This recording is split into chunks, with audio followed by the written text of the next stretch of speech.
Estamos de volta e hoje aqui no Papo com Ela a gente recebe a presidente da Associação de Mulheres de Negócios e Profissionais de Várzea Grande, a Sônia Mazeto, e também a pesquisadora sobre mulheres e relações de gênero, a Vera Lúcia Bertolini, para que a gente possa falar um pouquinho sobre os vários papéis que a mulher desempenha na nossa sociedade. Muito obrigada por terem aceitado o nosso convite para esse bate-papo. Vera, é cada vez mais frequente essa discussão dos vários papéis que as mulheres assumem, né, na nossa sociedade. Temos a mulher que é mãe, que é profissional, temos a mulher que precisa dar conta de todo esse universo. Como se enxerga essa multitarefa, né, essa mulher multifacetada? Então, eu agradeço o convite para estar aqui com vocês e dizer que toda a história de construção, né, da mulher que nós somos hoje, ela é atravessada de múltiplos papéis, né? Então, por isso é importante nós discutirmos de que mulher nós estamos falando, né? A nossa sociedade, ela historicamente reconduziu, na verdade, ou manteve a mulher confinada ao espaço doméstico. Então, isso aí, quando nós discutimos gênero, né, que não é nenhuma barbárie, né, mas é uma localização social, né, do gênero feminino, vai dar conta de que, pelo fato de nós gestarmos, parirmos, amamentarmos, então, todo o cuidado decorrente desse tipo biológico de atividade, né, feminina, nos foi atribuído. Então, a casa nos pertence, né? E tudo aquilo que decorre dela, cuidado, limpeza, cuidado com as crianças, com os doentes, etc., é como se fosse, nos fosse fadada assumir esse papel. Bem, com o advento, não é, do capitalismo, as atribuições dessas mulheres que antes estavam somente no espaço doméstico, ela foi ampliada. Então, assim, nós fomos para as indústrias, nós fomos para o comércio, fomos para as instituições públicas, né? E começamos, então, a acumular essas múltiplas outras tarefas decorrentes de profissões. Bem, o que é que não se trabalhou, né? É a inversão do papel do homem. O homem é incumbido pela própria sociedade e com certa naturalidade a dar conta das atividades de manutenção da casa e das pessoas que estão ali. Portanto, a ele nunca foi exigido uma coparticipação nas tarefas domésticas. O que ocorre? Para as mulheres, houve então um acúmulo dessas funções que foram sendo assumidas como fosse decorrente da nossa emancipação. Né? Então, se vocês não queriam a libertação, não queriam se inserir no mundo da política, não queriam se inserir no mundo do trabalho, então agora aguenta, vocês paguem o preço, né? Exatamente, paguem o preço do acúmulo dessas tarefas. E isso precisa ser muito discutido, porque a forma como eu educo meus filhos, minhas filhas, é assim: quem mora na casa tem obrigação de cuidar também de tudo que tem na casa, né? Então, assim, essa coparticipação do homem e da mulher não sobrecarregaria tanto a nós com essas funções que as pessoas acham que é da natureza. Nós aguentamos um parto natural, portanto a gente aguenta a dupla jornada, a gente aguenta outras atividades. E não pode, não deve ser dessa forma, né? Sônia, olhando para esse universo feminino que cada vez mais avança no mercado de trabalho, que cada vez mais avança no empreendedorismo, como que a BPW auxilia essas mulheres e qual é o perfil das mulheres que chegam à BPW nesse sentido? Bom, a BPW, ela nasceu, né, lá em Genebra com a Lena em 1930, e lá eu sempre digo que as coisas elas tomam um rumo quando há uma necessidade, isso é histórico. Nunca se muda nada quando está tudo bem. Se muda algo quando aparece alguma crise, como foi a questão da inserção das mulheres no mercado de trabalho, foi depois da guerra, que não tinha-se homens mais, então a mulherada teve que mudar até o seu estilo de vestir para ir para as indústrias e tudo, não mais usando aquelas coisas todas rendadas, porque elas tiveram uma necessidade. Então, a Lena, quando ela fundou a BPW, lá em Genebra, ela já tinha esse olhar naquela época, sempre teve mulheres que são além do seu tempo, né, que tem uma visão futurística, e ela era uma delas.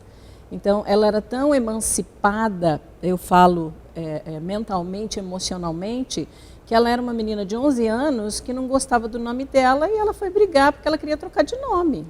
Então, assim, isso já mostrava a visão que ela tinha sobre você ter o direito de fazer o que você deseja e não ser manipulado ou deixado se dirigir por mecanismos, né? E aí ela entendeu na luta dela e no encaminhamento dela na sua história que não era possível, por mais que as mulheres brigassem, por mais que as mulheres fossem às ruas, por mais que, se elas não tivessem independência financeira, elas não conseguiriam ter voz nessa discussão. E ela estava corretíssima. Então, o que ela propôs? Criar uma organização, né, que a organização é Business Professional Women. Então, criar uma organização de mulheres de negócio e profissionais que elas agregassem, que ajudassem umas às outras dentro dessa rede a motivar seus próprios negócios e também dar formação e conhecimento suficiente para essas mulheres, para que elas se tornassem independentes financeiramente. Porque as outras coisas todas a gente dá suporte psicológico, emocional, mas quando a mulher não tem essa autossuficiência financeira, ela não consegue ter coragem de avançar em algumas atitudes pela dependência que ela tem do básico. 32%, pelo menos na última estatística, e é daí a pesquisadora que pode dizer, de mulheres que aceitam essa questão de sofrer violência no lar, por conta da dependência do básico que ela tem, que o marido provê. Então, nós entendemos na BPW que se a mulher se tornar... Nós não queremos trabalhar nada na questão de mulher ser melhor que homem, nada disso. Mas da mulher ter uma autonomia de dizer se eu quero ficar aqui, eu fico. Se eu não quero ficar e não estou me sentindo bem, eu não fico. Ter o poder de escolha, né? Exato. E hoje, ainda na história, a gente vê que as mulheres dão esse direito aos homens de escolher o que eles querem. Ou fica, ou vai, está tudo bem, elas cuidam, os homens não querem dar esse direito às mulheres, porque se elas querem ir e eles não querem que elas vão, é onde acontece a maior parte das violências. Dos feminicídios, coisa da né? Posse, né? Uhum. Então, a BPW, ela existe para ampliar essa visão, para ajudar essas mulheres a se fortalecerem naquilo que elas propõem. A Sônia trouxe para a gente essa coisa do empoderamento feminino, dessa sororidade, dessa rede de apoio. Qual é o papel dessa ajuda para que mulheres que ainda se encontram em situação de vulnerabilidade possam dar o próximo passo? Então, aí eu vou discordar um pouquinho dessa questão de que a emancipação financeira da mulher é significativa para que ela rompa relacionamentos conflituosos. Nos estudos que eu já desenvolvi aqui em Cuiabá e junto com as mulheres que registravam queixas na delegacia, nós encontramos um número altíssimo de mulheres com nível superior, com trabalho, né? Mulheres de classe média alta, psicóloga, médica, advogada, né? Que mantinham um casamento, né? Ainda que sofresse violência. O que está por trás disso? A dependência afetiva. Nós temos uma sociedade que ela exige que nós, mulheres, nos mantemos, né, vinculadas a um homem para que nós ganhemos respeito da sociedade. Mulher séria, casada. E aí tem uma certa digamos, um certo controle da própria família, quando há um atrito da família, aconselhar quase sempre a mulher a tenha calma, né? Você fica quieta, não pega o gancho para a briga, aguenta, porque ele vai mudar. Então, assim, isso é muito perverso, né? Então, assim, para além da dependência financeira, nós temos uma dependência afetiva e que estimula, digamos assim, as mulheres a se manterem dentro de um casamento, ainda que ele seja violento, né? Então, assim, o que falta, né? Do meu ponto de vista, e eu acho que é a única saída, porque eu louvo as atividades da BPW, mas são atividades muito pontuais, esporádicas, né? O que é que nós precisamos, né? Nós precisamos ter políticas de Estado. Políticas públicas de Estado, aquelas que são permanentes. Não é de um governo que vem, estimula determinadas práticas de reconhecimento do trabalho da mulher, de reconhecimento do seu protagonismo social, político, econômico, e esse governo termina, vem um outro misógino, né? E que deixa terra arrasada para todo esse tipo de construção. Então, assim, cultural, né? E é uma cultura extremamente perversa, você com certeza. Comigo, e a gente está vivendo muito isso, né? As mulheres, os dados que você anuncia, não é, na abertura do programa, eles mostram muito isso, né? Quer dizer, as mulheres ainda ganham um salário insuficiente, comparativamente com o trabalho masculino, reconhecido do homem, né? Então, assim, precisamos de equidade entre os gêneros, precisamos de reconhecimento de que o trabalho doméstico é um trabalho que, se fosse monetarizado, nós escalaríamos talvez o segundo processo de economia, de ganho ou de perda, né? Na nossa sociedade. E essa contribuição, digamos assim, não é contribuição, mas essa obrigatoriedade de que os membros da família também desenvolvam os trabalhos daquele espaço doméstico. Não sobrecarregaria e a gente teria... Eu concordo com ela. A BPW, por isso que nós entendemos que nós temos que ocupar todos os lugares de discussão em relação às mulheres. Então, por isso a BPW participa dos conselhos municipais de mulheres, dos conselhos estaduais, ela tem assento na ONU, onde a discussão é feita sobre as mulheres. Então, sim, ela traz essa questão do emocional, concordo plenamente, porque isso é cultural.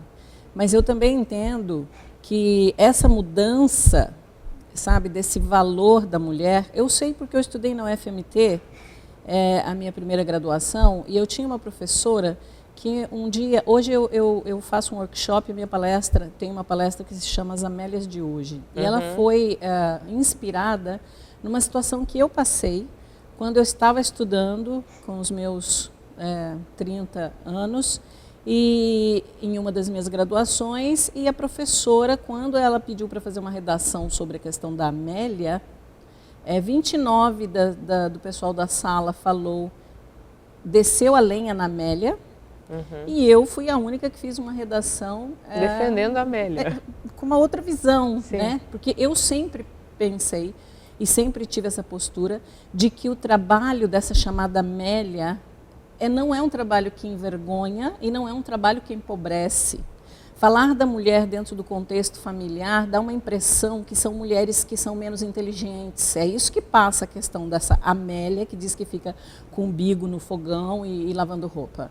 Então, eu sempre entendo que você pode agregar esse poderio a essa mulher sem ela perder a essência dela, porque ela nunca vai deixar de parir, ela nunca vai deixar de ser mãe, ela nunca vai deixar de ser essa pessoa que tem um olhar mais ampliado para essa questão familiar. Então, daquele tempo em diante, na época eu tinha o quê? Eu tinha um filho e estava grávida do segundo. Eu tive 5 filhos e nem por isso eu deixei de ter todas as formações que eu fiz. Meus filhos hoje são todos formados, cada um tem a sua vida. E assim, é muito complicado para mim olhar e ver que a pessoa acha que você tem que escolher isto ou isto. Aquilo. Na verdade, eu entendo que você pode agregar com sabedoria e equilíbrio esses dois papéis de ser... O fato de eu ter sido 5 filhos, como vem essa piada que sempre vem, você não tinha televisão em casa? Sim, eu tinha televisão em casa. E a minha opção? se eu quero ter 5 ou se eu quero ter 10. Isso é uma questão minha. Então, isso não me dificultou em ser a mulher que eu fui profissionalmente, em ter os meus trabalhos, em ter minhas viagens, em ter minhas pesquisas. Qual foi a rede de amparo que você teve? Ou era você por você e foi uma escolha que você fez e conseguiu tocar? Na verdade foi uma decisão minha, mas a minha rede de amparo era a família. Porque até então eu ainda não era essa mulher envolvida com esses processos. Eu me tornei essa mulher envolvida depois que eu compreendi por que as outras mulheres também não podiam ter isso. Oportunidade. Não, e nem é oportunidade, porque eu venho de um berço pobrérrimo. Eu venho de um lar que tinha violência doméstica, de um pai que era alcoólatra. Então eu vejo que além de oportunidade, é você olhar e dizer, eu posso encontrar a oportunidade. Porque quando eu vivia num lugar onde a minha melhor amiga era uma mulher que era uma profissional do sexo, e nem por isso eu fui, como as pessoas às vezes falam. Então como terapeuta, né, que eu trabalho muito nessa área, eu entendo que a opção de vida ela está muito além apenas da circunstância que você está vivendo, está da decisão que você toma. Vamos a um breve intervalo comercial e a gente volta na sequência aqui no Papo com Ela.